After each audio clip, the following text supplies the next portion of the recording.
हरियाणा के शहर पानीपत से 2020 में एक नरेश नाम का बंदा गायब हो जाता है। गायब कैसे होता है, चले जाके जानने की कोशिश करते हैं।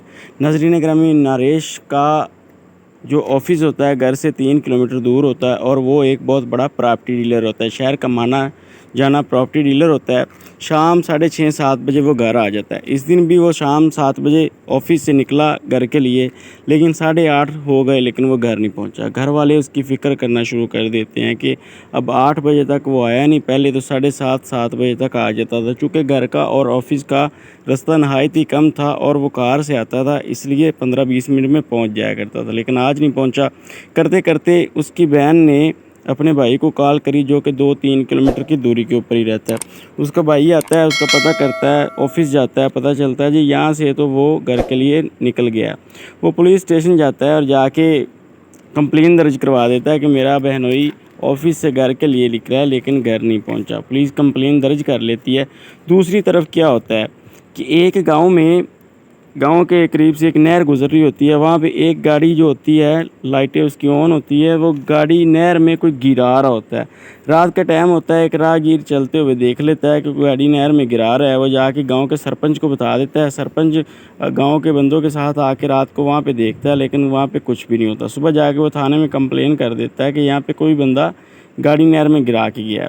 अब गोताखोर आ जाते हैं, गाड़ी ढूंढना शुरू कर देते हैं। गाड़ी ढूंढ ली जाती है। गाड़ी ढूंढ के उसकी नंबर प्लेट वगैरह नहीं होती, लेकिन चेसी नंबर से पता चल जाता है ये गाड़ी उसी बंदे की है जो रात को गायब हो चुका है। लिहाजा पुलिस वाले ने नरेश के घर से रब्ता किया जाता है। नरेश के घर वाले आते हैं, गाड़ी देखते हैं, गाड़ी से यहाँ पहचान जाते हैं कि हाँ ये नरेश की गाड़ी है, लेकिन गाड़ी अंदर से लॉक होती है और गाड़ी के अंदर कोई लाश वगैरह नहीं होती। वो कहते हैं गाड़ी तो नरेश की है, लेकिन नरेश किधर गया। नजरीन ग्रामी, अब पुलिस वाले कैमरे की चेकिंग करना शुरू कर देते। पहले वो कैमरे चेक कर रहे थे कि दफ्तर से घर तक जाते हुए कैमरे, लेकिन उनको कैमरों में कुछ नहीं मिलता। फिर वो दफ्तर से उसी गांव की नहर तक जो कैमरे आते हैं वो कैमरे चेक करते हैं। टोटल 60 कैमरे उनकी नज़र में आते हैं। 60 कैमरों में वो देखते रहते हैं कि कौन बंदा मिला कौन नहीं मिला, लेकिन कुछ भी नज़र नहीं आता। लेकिन यहाँ पे पुलिस वालों को लगता है कि ये ज़रूर कत्ल की साजिश है। लिहाजा वो क्या करते हैं कि वो पहले तो काफ़ी ढूंढते हैं, काफ़ी चीज़ें देखते हैं, टूल प्लाजे पर पता करते हैं, लेकिन कुछ भी नज़र नहीं आता। फिर वो एक पुलिस वाला मशवरा देता है कि 2-3 घंटे आगे पीछे की गाड़ियों की रिकॉर्डिंग चेक करो कि आखिर कोई गाड़ी इसका पीछा तो नहीं कर रही। यूँ करते करते नाजरीन ग्रामी वो 60 कैमरों में एक चीज़ नोटिस करते हैं कि सारे कैमरों में एक गाड़ी जो कि 3 किलोमीटर या 2 किलोमीटर का फासला रख के इस गाड़ी का पीछा कर रही है। नाज़रीन ग्रामी, वो उस गाड़ी का नंबर नोट करते हैं। नंबर नोट करने के बाद उस गाड़ी के मालिक का राब्ता नंबर निकालते हैं, मालिक के घर जाते हैं। वो कहते हैं कि हाँ भाई, तुम्हारी गाड़ी फ़लाँ नंबर की गाड़ी का पीछा क्यों कर रही थी। वो हैरान हो जाता है, मेरी गाड़ी तो मेरी थी। तस्वीरें देखता है, ये गाड़ी का नंबर भी मेरा ही है, लेकिन मैंने तो ये गाड़ी फ़लाँ कार वाले को दी हुई है जो कारें सेल करता है। वो कहते हैं उसका नाम क्या है जनाब। वो उसके डीलर का नाम बताता है। नाम बताने के बाद वो एड्रेस दे देता है। अब पुलिस वाले क्या करते हैं, उस डीलर के पास पहुंच जाते हैं जिसका नाम होता है पुलकित। पुलिस वाले जाके पुलकित को पकड़ लेते हैं। हाँ भाई, ये गाड़ी पीछा क्यों कर रही थी। पहले तो पुलिस वाले को पुलकित नहीं बताता, कुछ भी नहीं मानता, लेकिन पुलिस वाले थोड़ा सा उसे टॉर्चर करते हैं तो वो मान जाता है कि ये मेरे एक मुलाजिम ने और मेरे एक बिजनेस पार्टनर ये काम क्यों किया। तीनों को गिरफ़्तार करके थाने लाया जाता है, मारपीट करी जाती है, टॉर्चर किया जाता है, पूछा जाता है बताओ। 2 दिन का उनका रिमांड मिलता है। वो बताता है जी कि इस तरह था कि 2018 में मैंने इससे लोन लिया था 15 लाख रुपया, तो 8 लाख रुपया मैंने सूद समेत इसको वापस भी कर दिया था, बाकी 7 लाख रुपया रह गया था। 2020 आ चुका था, तो ये बंदा मुझे था तो मेरा दोस्त ही, पहले दोस्ती के नाते ही पैसे दिए थे, लेकिन मैं ब्याज समेत वापस कर रहा था। लेकिन ये फिर भी 2020 में मुझे तंग करता है कि मेरा 7 लाख रुपया मुझे अर्जेंट दो। चूँकि मेरे पास पैसे नहीं होते, पहले तो मैं इनकार करता रहता हूँ, लेकिन ये मुझे बार बार तंग करता है। इसलिए मैं अपने बिजनेस पार्टनर के साथ मिल के इसको कत्ल करने की प्लानिंग बनाता हूँ। यूँ हमारी प्लानिंग बन गई। हमने अपना एक मुलाजिम भी साथ में मिलाने के बाद इसकी जो खुद की गाड़ी थी उसके अंदर ट्रैकर लगा हुआ था। तो हमें ये लगा कि ये अपनी गाड़ी में आता है तो ट्रैकर के ज़रिए पुलिस वालों को पता चल जाएगा कि इसकी गाड़ी किधर है। लिहाजा हमने सोचा कि जिस दिन ये किसी और गाड़ी में आएगा तो उस दिन हम इसका कत्ल करेंगे। और दूसरा ये था कि हमने प्लानिंग बनाई कि मोबाइल पे कोई भी प्लानिंग की बात नहीं करेगा या इसका नाम नहीं लेगा या इस तरह की कोई भी बात नहीं करेगा। इस तरह हम पुलिस के शक के दायरे में नहीं आए। और दूसरी बात हमें पता इस तरह चला कि हमने रैकी के ऊपर अपना मुलाज़िम छोड़ा हुआ था। जब भी ये घर से निकलता शाम को जब भी वापस आता हमारा मुलाज़िम हमें अपडेट देता रहता। और मुलाज़िम के पास बाइक थी, वो बाइक पे आके हमें बताता था, फ़ोन पे कुछ भी नहीं बताता था। उस दिन भी ये अपनी बीवी की गाड़ी पे सुबह गया तो मुलाज़िम ने हमें बता दिया। शाम को मुलाज़िम को इसको रास्ते में हमने खड़ा किया हुआ था। जैसे ही ये रास्ते में आया तो मुलाज़िम ने फ़ौरन साइकिल के ऊपर आके हमें बता दिया। मैं रास्ते में जाके खड़ा हो गया, इसकी गाड़ी आई, मैंने इसे हाथ दिया, इसने गाड़ी रोक ली।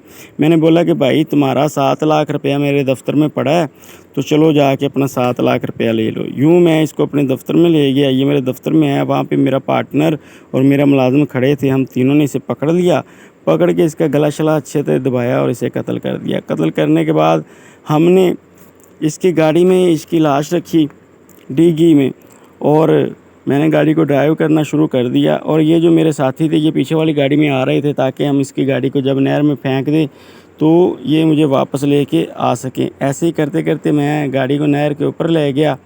नहर के ऊपर लेके जाने के बाद चूँकि रात हो चुकी थी, पहले हमने इसकी मैयत को नहर में फेंक दिया। पानी का बहाव तेज़ था, वो फ़ौरन ही बह गई।